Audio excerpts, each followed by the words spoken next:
we go. How's everybody doing today? Mike Motivation, CTM Sports, Thinking Game Podcast. Be sure to check out all of those. Be sure to make sure and just hit the like button, hit the subscribe button.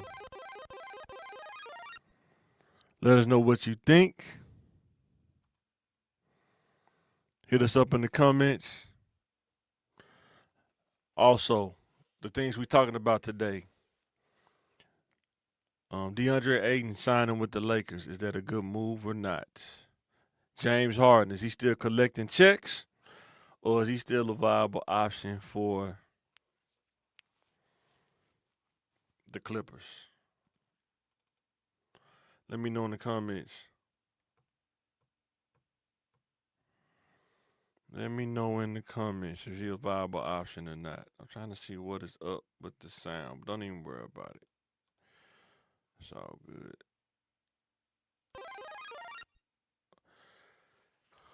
Marcellus Wiley, Stephen A. Smith, are they media beefing? Let us know in the comments. So with that being said,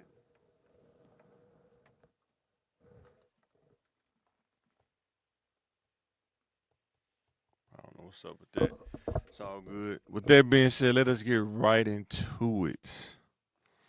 DeAndre Ayton signed with the Lakers reportedly. I think they're still working out the final stuff for the deal. The question I have is Ayton the missing piece for the Lake Show? My opinion, I don't think he's the missing piece. I think he's part of it. Be interesting to see how they integrate him into the offense. Because he's an offensive big man. He plays defense, but he's more of an offensive guy. Can catch alley oops. The thing that I worry about with him is his mindset right?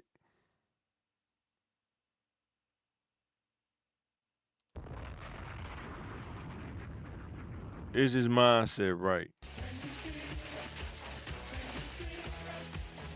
Did Portland corrupt his mind? Did it kind of mess him up? Or will LA get him back on track? We'll see. Time will tell. Let me know in the comments. Is Ayton the missing piece for the Lakers, or is he just another one of them signings? They just trying to appease the fans? Because, like I say, Luca got to come in ready, firing, ready to go. I think he will come in shape though. I have a feeling he been working on that. He got to hit that weight room though. He got to get right. Ayton, if he can give them, I'm gonna say 12, but if he shoot for 15 to 18 points a game, I think they'll be on to something. If they don't get him integrated in the offense and he only get them like 6 points, and they'll be right back at like they was last year. But he has to give them double digit scoring and double digit rebounds for it to make sense. And I think he can do that.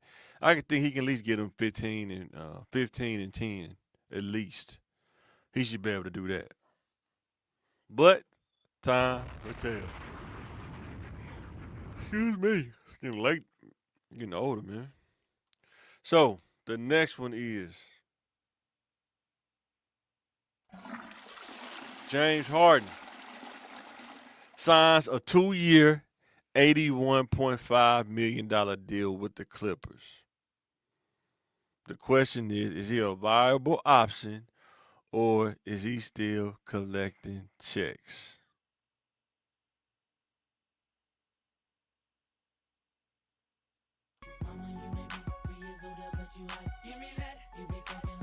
Now here's the thing that I want to bring up about James Harden. Something in him in the playoffs clicks over and he shuts down. I don't know what that is. I have a theory about James Harden. Am I right? And my theory is, let me know, can you feel this? think James Harden, if he feels he's not the number one option, he shuts down on purpose. It's like an envy thing. I don't know if it's I don't know what you would call it actually, but it seems like he was envious of Kawhi Leonard, was getting all the shine and the praise when people was talking about Kawhi was the reason why they're gonna win the series. Seems like he was envious of Embiid when he won the MVP. He wanted to show everybody that if it wasn't for him, he wouldn't have won the MVP. I don't know what happened with the Nets. I I don't know what the Nets just was a failure, but that game three, I think it was game three, game four in the playoffs, when he was at the 76ers and the Celtics, he could have won that game, but he just stopped scoring. He just wanted to pass the ball. He didn't want to score. He was trying to prove a point, in my opinion, that he was the best option, not Joel Embiid. Okay, he leaves the 76ers, goes to the Nets, the Clippers, balls out. Kawhi comes back. They go into the playoffs with the momentum. Think it was a closeout game or game five, something like that with the Clippers. He just shuts down. He don't want to score. He just want to pass the ball. He not being aggressive. Something about this guy is just something is missing, or something's not there, or it's a screw loose somewhere. And I'm just talking from an objective place, just what I see with my own two eyes. Something in him prevents him from going to the next level, and only he can answer that probably. But from what I see, it's something about him in the playoffs. It shuts down. I don't know. Let me know in the comments what you think.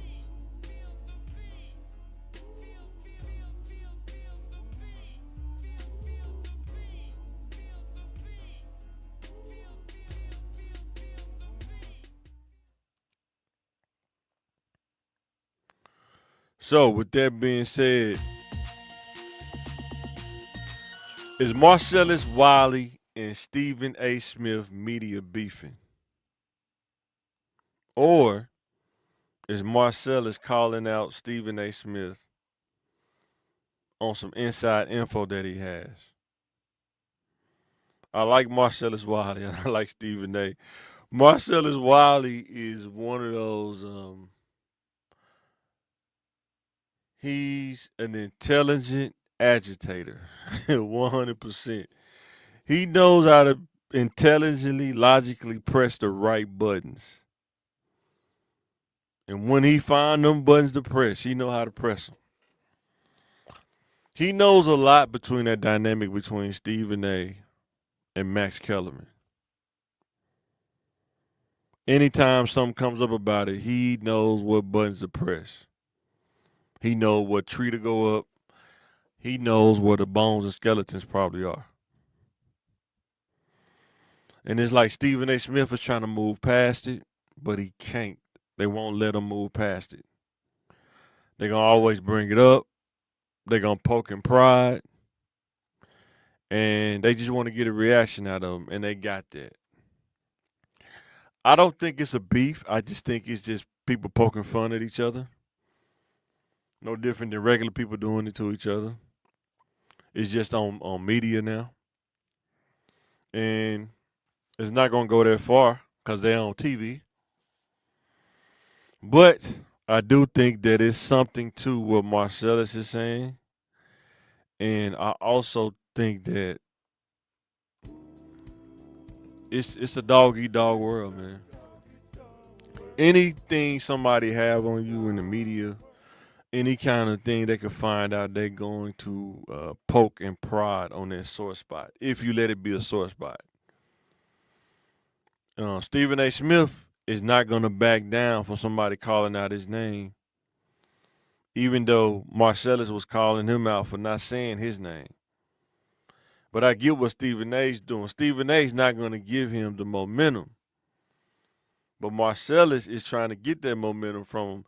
He is a very smart dude. Marcellus Wiley is a very smart dude, man. If you just pick up on how he operates, he's very, very intelligent, very logical guy. You know what I'm saying? But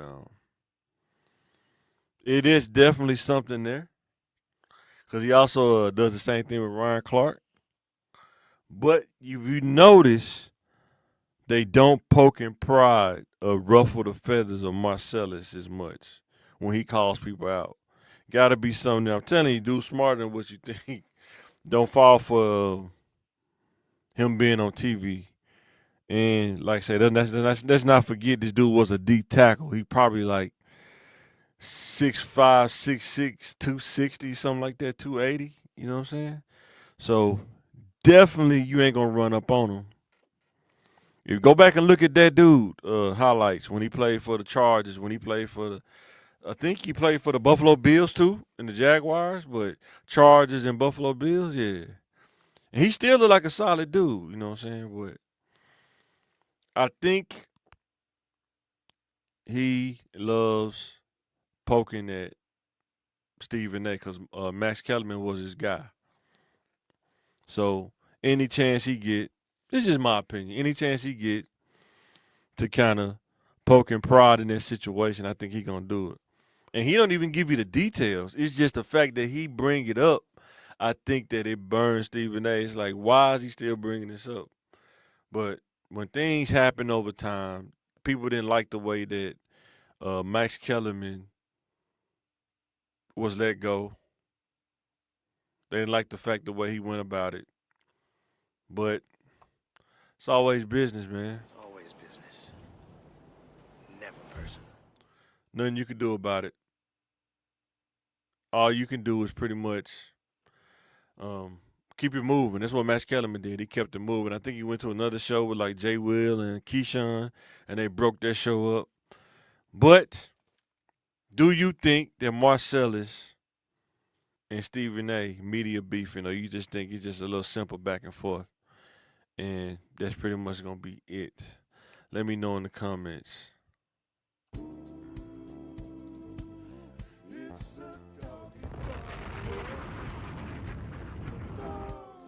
Last slide before I get up out of here. This is more like an analysis kind of situation. This is why it's hard for me to pick a particular team. That's why I'm just an objective person. Look at team by team, player by player. I'm more of a players guy than I am a team guy. And this is why. NBA teams, an NBA team and talent shelf life. You have to look at this when you look at an NBA team. So the question is, why do NBA teams have to blow up teams and rebuild? Well, the first issue is money, right?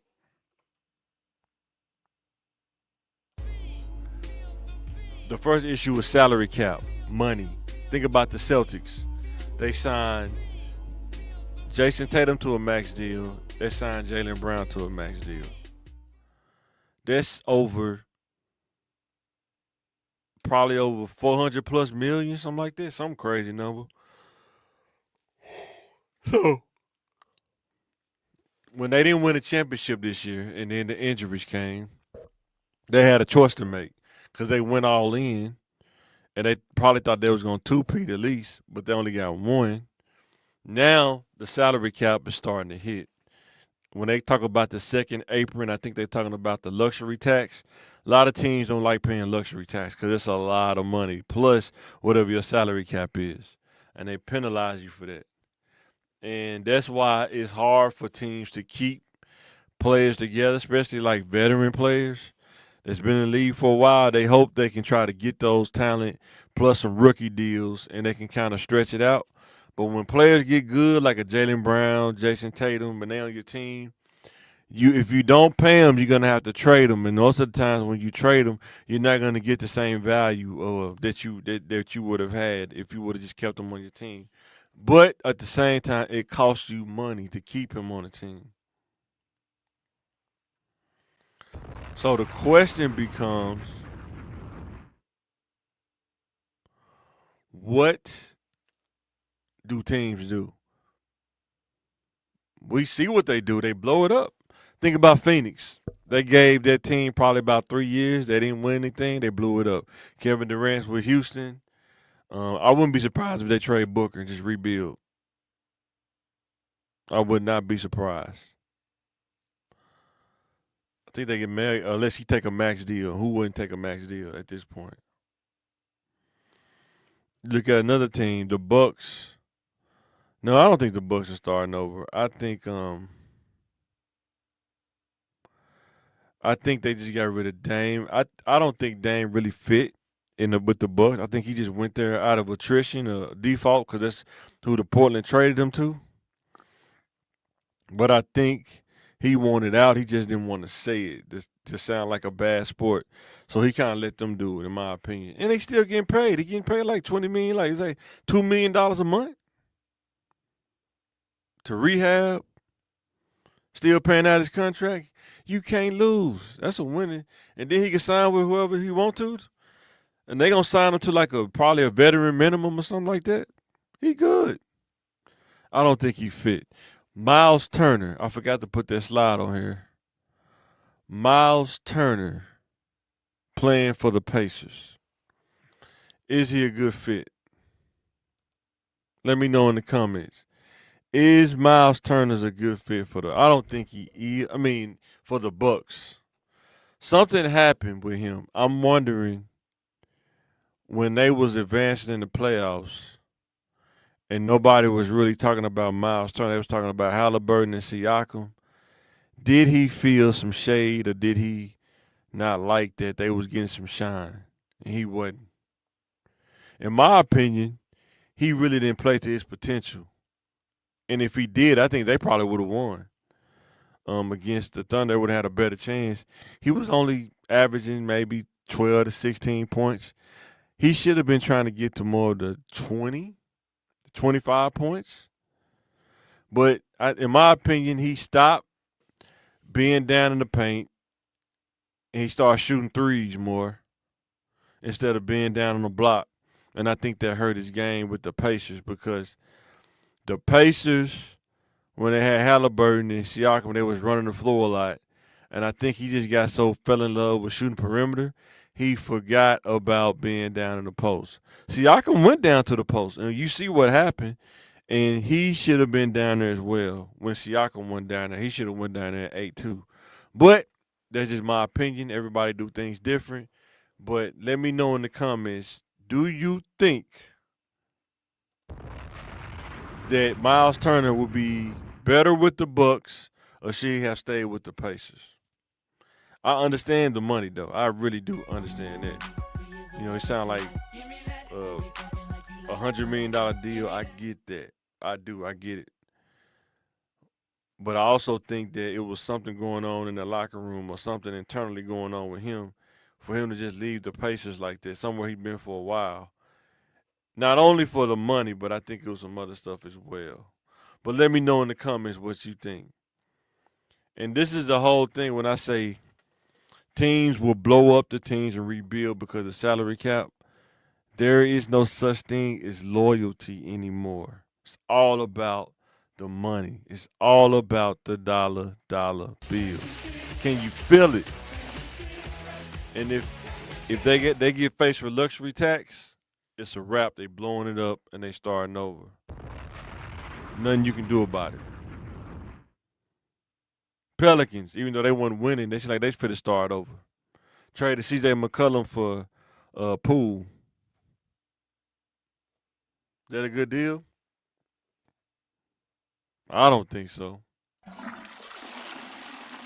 I think C.J. McCollum probably is on a decline in his career because he's not a great player. He was a really good player, but he's not a great player. And I think Poole is just a casualty of probably salary cap. The Warriors didn't want to pay him. Jordan Poole, they didn't want to pay him. Then the whole Draymond Green situation, distraction. He had a lot going on. Just bad place, bad time for him.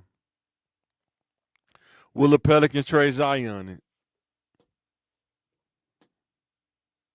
I think Zion is trying to get out of New Orleans. In my opinion, he's just not gonna say it because it'll look bad.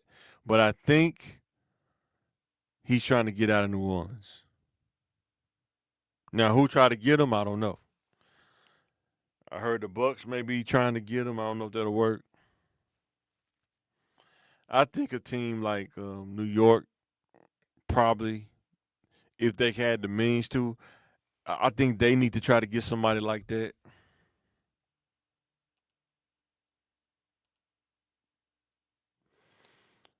My wife said they need to trade Zion. I just don't know what they would give for him. I think a lot of teams waiting to see if they release him or buy him out, or let somebody really gonna give him a good deal. But it's gonna be hard because with the whole weight thing and stuff, a lot of teams know that New Orleans probably want to get off of him too, so they're gonna try to lowball him. But let me know in the comments what you think. So that's why there's no loyalty though in the NBA. That's why I was trying to tell you. A lot of teams, they're loyal to how much money they put out, the bottom line. And if a player costs too much, they're not going to keep that player around based on his contract. That's why when you see players signing these $100 million deals or these max deals, if they don't perform in 2 or 3 years, or probably their second year, they're probably going to trade them. Or you might start seeing a lot of buyouts from a business standpoint. Because the max deal is a lot of money to pay a player, and he's not going to be consistently performing. It's a lot of money to pay out. But let me know in the comments what you think. Why do teams blow up and start over?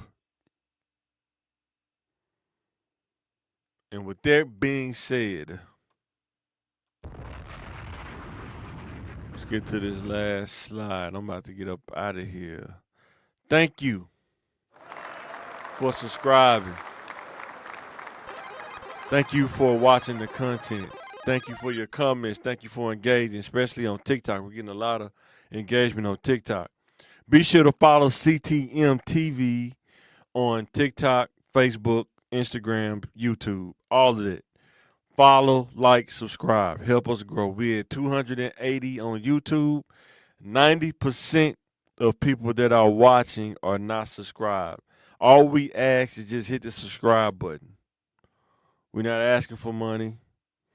We're asking for your subscription to help us grow, help us get monetized so we can invest back into the platform and make more content, better content. And thank you for everybody who's been watching and supporting CTM, whether it's sports, whether it's the Thinking Game podcast. We appreciate the subscription. We appreciate the viewership. All we ask is to hit the subscribe button. It don't cost nothing to hit the subscribe button. So hit it. Let us know in the comments what you think. Thanks for watching, and I will catch you on the next CTM Sports.